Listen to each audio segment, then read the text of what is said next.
Hey, drip tippers! It is Ben Morrison. I am back from a slightly prolonged absence with another drip-tastic review. This time we're going to be reviewing the GOODBUILD's Vape Build Kit from Vipster Vapes. Cue credit sequence.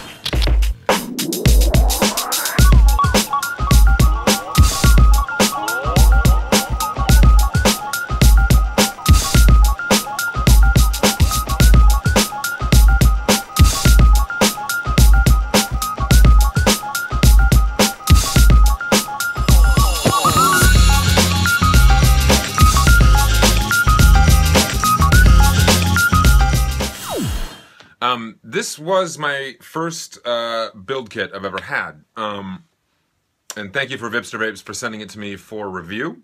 And I have to say, one thing I've come out of this entire experience with is the knowledge that I should have been using a build kit this whole fucking time. I didn't realize how much hassle I was causing myself by basically like getting together all my tools in my little build jar right here, with like various and sundry pieces of shit, like nail clippers and scissors and loose cotton and stuff like that. I was constantly losing pieces.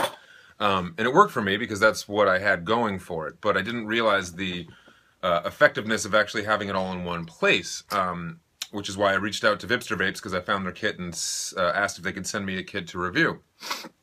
My experiences have been positive, with some definite areas of improvement.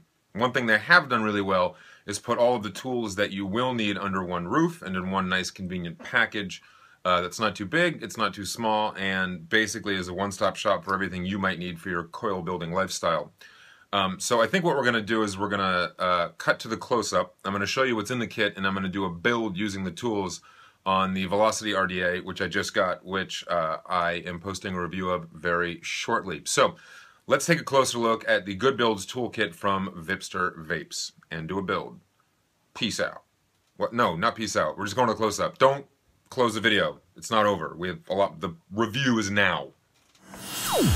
Okay, so here is the case that it comes in. It's not that big. It's actually kind of the size of one of those old Case Logic CD cases that you probably have sitting in under your bed, featuring the complete works of like Pearl Jam and maybe Billy Joel. So the size is nice, and they stuff a lot of nice things into it. So when you open it up, you can see it has two sides. One side for one set of tools, this microphone in the background, and the other side for the other set of tools. In the middle, this flap, this mesh flap, which you can store stuff in. So we'll go through this piece by piece.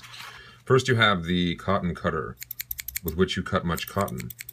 The blades are very sharp. I have found, though, that when you're cutting, there's enough of a separation between the two blades that sometimes it'll just go whoosh, and the cotton will slip in between it.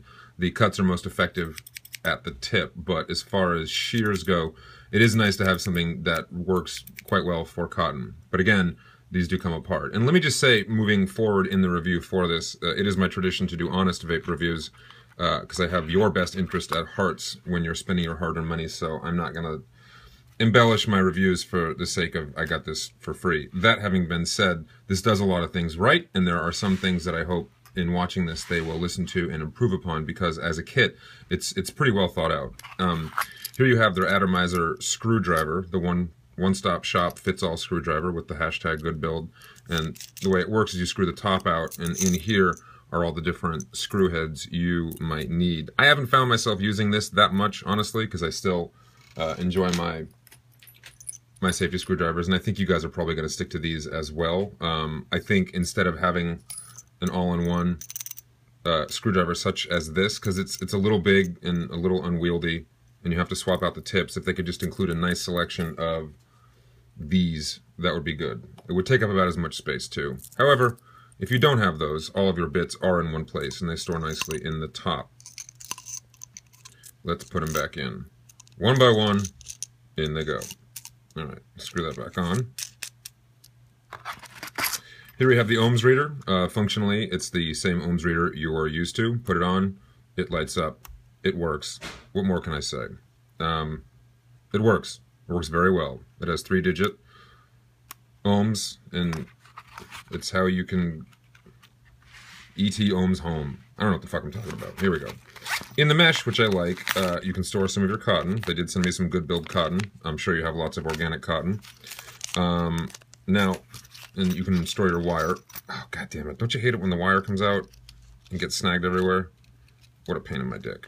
All right, so one spool of wire, basically 2 spools of wire won't really fit. It'll get too bulky. It'll be hard to close the case. So just get your favorite wire. In this case, it is 26 gauge Kanthal, which will fit nicely.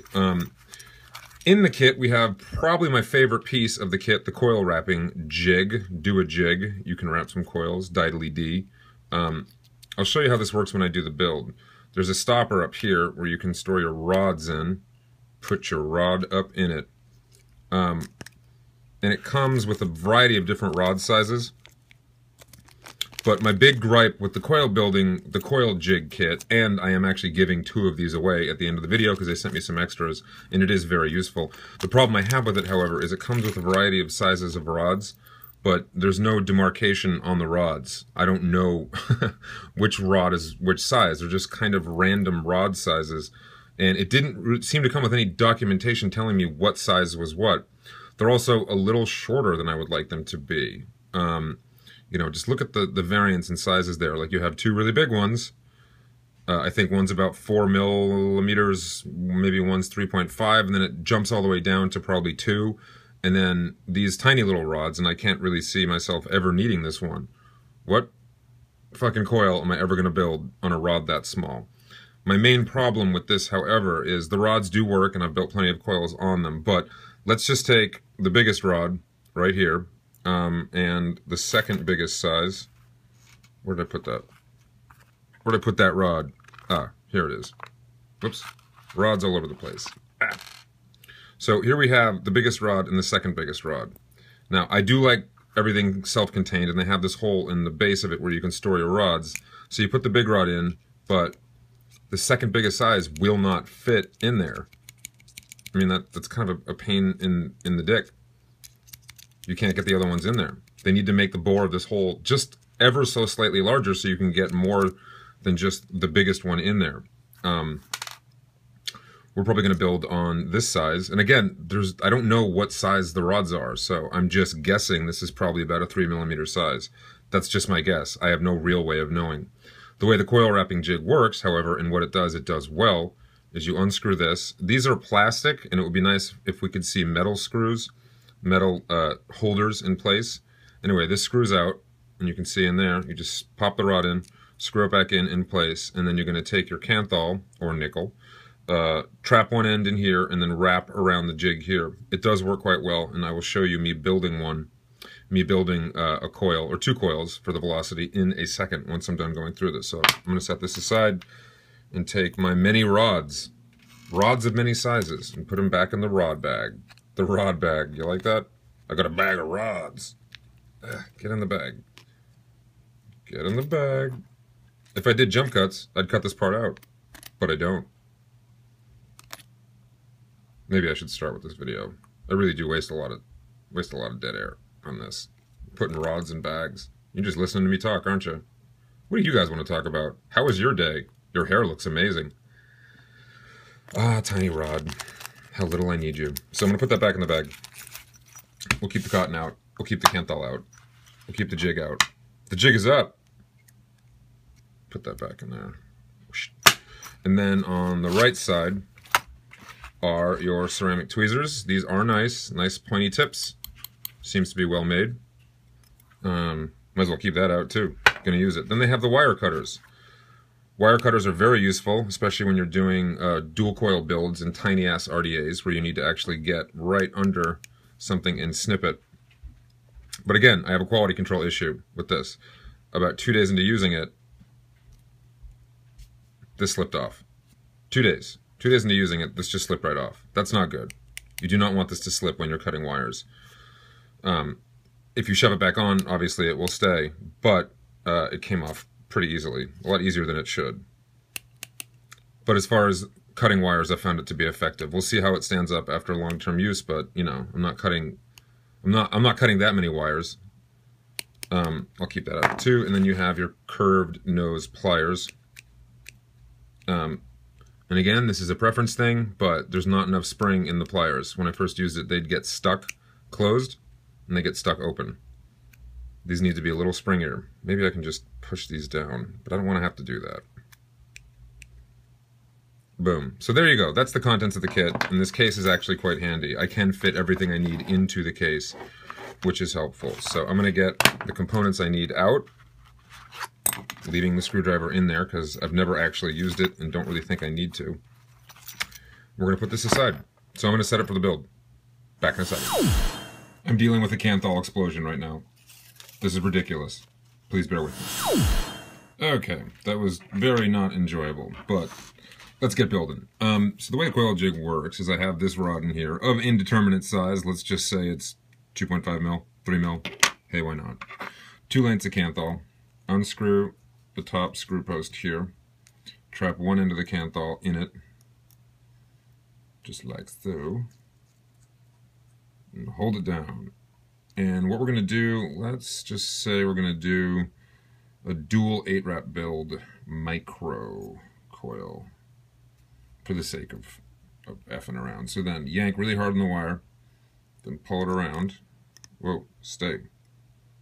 And we're going to do 1, 2, 3. It's hard to do this through my iPhone lens. God damn it. 4, 5, 6, 7, 8. I'm going to smush these together. This micro may have just become a macro. You want coil tutorials? Go see Rip. These wire cutters are so much easier to use for shit like this than... Jesus, there's gonna be Kanthal everywhere, all over this bitch. Alright, so the coil's built. Let's flip this on.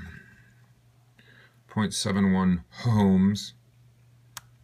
Sweet, I can deal with that. Okay, here we have the coil in place. This is a horrible coil. This is horrible. Do not judge me on the coil. It's about this build kit, friends. So we can use our shears here to cut the cotton. See? It doesn't always cut the right way.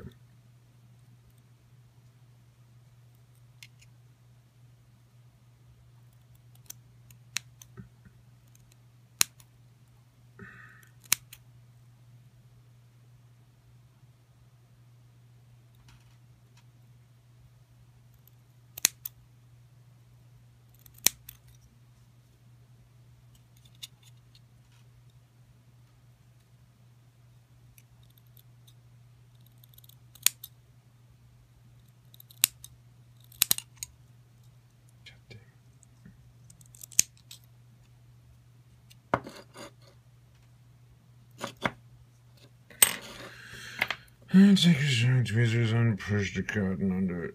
Oh my god. I can literally never call myself a vape authority after this build video. I'm just gonna give it up.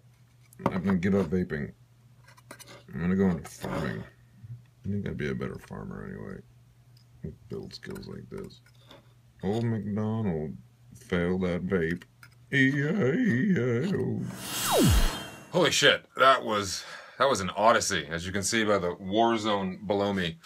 Let's just say I need some work on my coil building skills when looking through the iPhone camera lens. I promise the next one will not be as harsh.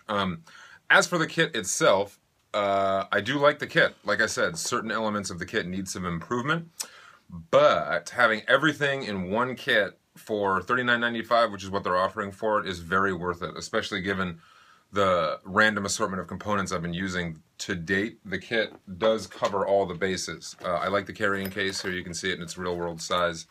The flap in the middle is quite nice for your Kanthal and maybe some condoms.